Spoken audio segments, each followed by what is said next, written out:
Selamat sore.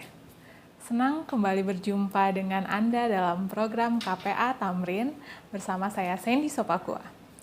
Sore ini saya akan membawakan firman Tuhan yang mengisahkan tentang kejatuhan Lucifer, malaikat agung di surga yang bersumber dari buku Kisah Pengharapan tulisan dari Ellen G. White.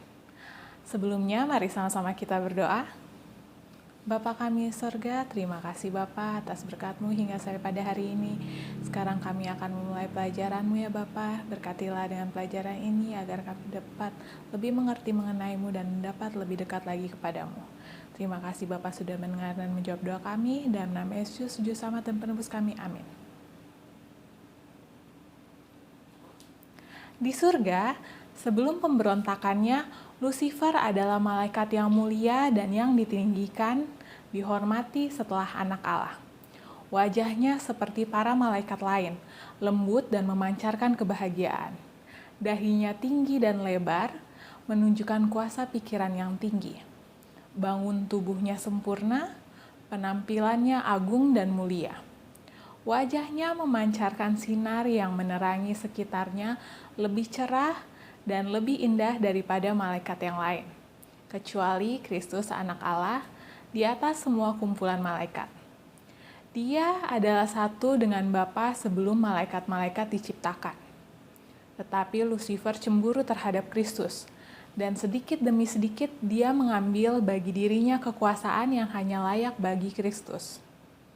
Para malaikat mengetahui bahwa Kristus adalah penguasa di surga.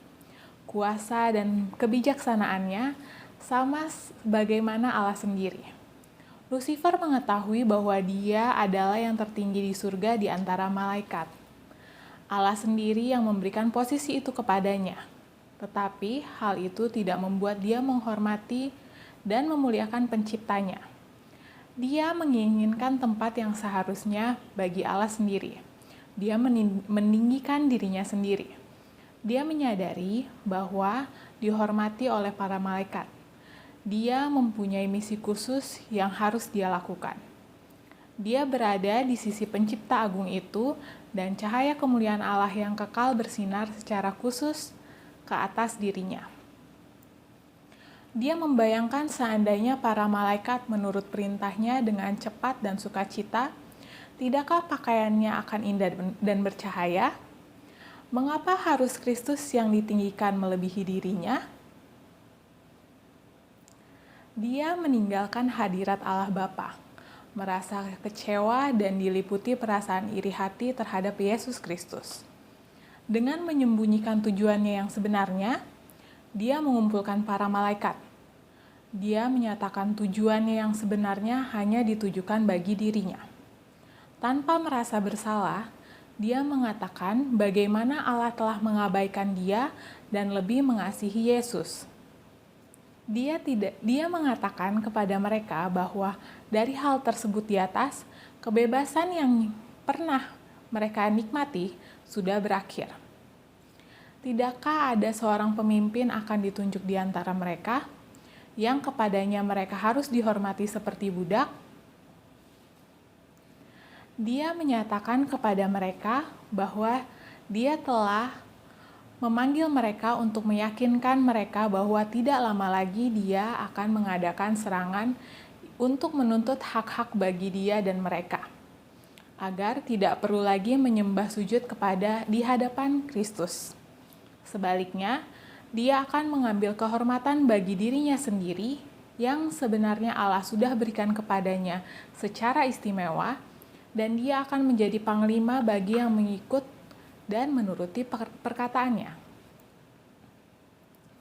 Ada perlawanan yang nyata di antara para malaikat.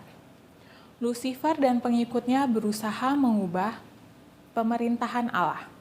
Mereka memberontak melawan otoritas anak Allah. Para malaikat setia dan benar berusaha untuk mengingatkan malaikat mulia yang memberontak itu kembali kepada kehendak penciptanya. Mereka menunjukkan dengan jelas bahwa Kristus adalah anak Allah. Dia adalah satu dengan Allah sebelum malaikat-malaikat dijadikan. Dia selalu berdiri di sebelah kanan Allah Bapa. Kuasanya yang penuh kasih dan kelembutan tidak perlu dipertanyakan. Dia tidak perlu diragukan, namun mereka tetap melaksanakan rencana mereka. Mereka menyatakan bahwa penghormatan yang khusus ditujukan bagi Kristus tidaklah mengurangi kehormatan yang sudah Lucifer terima. Para malaikat merasa sedih. Mereka dengan sabar memujuk dia untuk membatalkan rencananya dan menyerahkan diri kepada kuasa pencipta mereka. Sampai saat itu, segala sesuatu terlihat damai dan selaras. Alasan apakah yang membuat perbedaan pendapat suara yang memberontak? Lucifer menolak untuk mendengar. Dia meninggalkan para malaikat yang setia dan benar, mengejek mereka sebagai budak yang tertipu. Para malaikat yang setia kepada Allah berdiri dengan penuh keheranan ketika mereka melihat bahwa Lucifer berhasil dalam usahanya memimpin pemberontakan. Dia menjanjikan kepada mereka pemerintahan baru dan lebih baik dari yang sudah ada, di mana semua akan menikmati kebebasan sepenuhnya. Banyak malaikat yang telah menyatakan menerima dia sebagai pemimpin dan panglima besar mereka.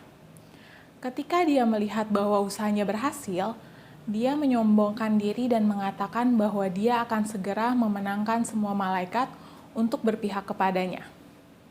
Dan dia akan menjadi setara dengan Allah. Kemudian seluruh penghuni surga akan menaati semua perintahnya. Kembali para malaikat setia memperingatkan dia, meyakinkan dia akan konsekuensi yang akan dia terima bila mana dia melanjutkan rencananya. Dia menciptakan para malaikat, dapat menghancurkan kekuasaan mereka dengan kekuasaannya, dan menghukum pemberontakan mereka yang berbahaya dan berani. Tidak ada yang dapat berhasil melawan hukum Allah yang suci sebagaimana dirinya sendiri. Mereka mengamarkan para pemberontak untuk menutup telinga mereka terhadap tipu daya Lucifer dan menganjurkan agar dia dan semua pengikutnya menghadap hadirat Allah dan mengaku bersalah karena telah meragukan kekuasaannya.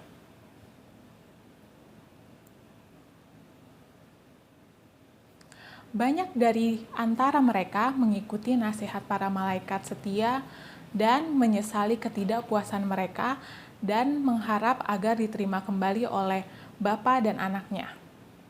Pemberontakan besar itu dinyatakan bahwa dia sudah sangat mengenal hukum Allah, dan jika dia setuju untuk menyerahkan dirinya seperti layaknya budak yang menurut, kehormatannya akan diambil dari hidupnya. Tidak banyak lagi yang mempercayai nasihatnya. Dia menyatakan bahwa dia dan mereka sekarang sudah terlalu jauh untuk kembali, dan dia siap menerima konsekuensinya. Karena dia tidak pernah mau merendahkan diri di hadapan anak Allah. Dia mengetahui bahwa Allah tidak akan mengampuninya, dan sekarang mereka menuntut kebebasan mereka dan merebut dengan kekerasan kekuasaan yang tidak akan diberikan kepada mereka.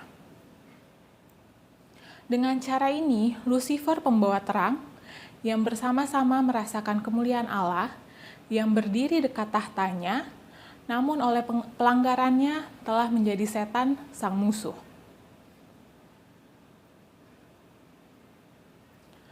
Para malaikat setia bergegas menghadap anak Allah dan mengatakan tentang apa yang terjadi di antara para malaikat.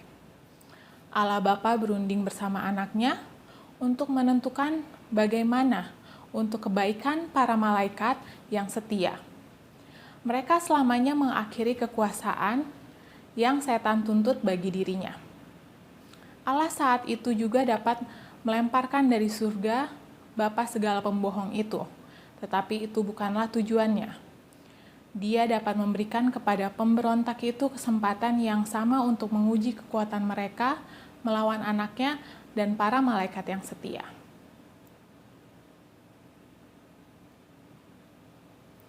Dalam pertempuran itu, setiap malaikat bebas memilih di posisi mana. Tidaklah aman untuk mengizinkan siapapun yang bergabung dengan setan dalam pemberontakannya untuk tetap tinggal di surga. Mereka telah mendapat pelajaran bahwa pemberontakan melawan hukum Allah yang tidak dapat berubah, dan ini yang tidak dapat disembuhkan. Apabila Allah menggunakan kuasanya untuk menghukum pemimpin pemberontak itu, maka para malaikat yang merasa tidak puas itu akan terbuka kedoknya. Allah mengambil cara lain, karena Dia ingin menyatakan keadilannya dan hukumannya jelas bagi makhluk surga. Kisah ini masih berlanjut di minggu depan. Tetaplah setia untuk mengikuti agar berkat yang Tuhan sediakan boleh menjadi berkat bagi kita. Mari sama-sama kita berdoa. Bapa kami di surga, terima kasih Bapa atas berkat-Mu hingga sampai pada hari ini. Tadi kami sudah mempelajari sebagian dari firman-Mu mengenai pemberontakan malaikat yang pada saat itu masih ada di surga ya Bapa. Kiranya dengan pelajaran ini dapat membuat kami lebih dekat lagi kepadamu ya Bapa. Terima kasih Bapak sudah mendengar dan menjawab doa kami. Dalam nama Yesus Selamat dan Penebus kami. Amin. Sampai jumpa minggu depan. Tuhan memberkati.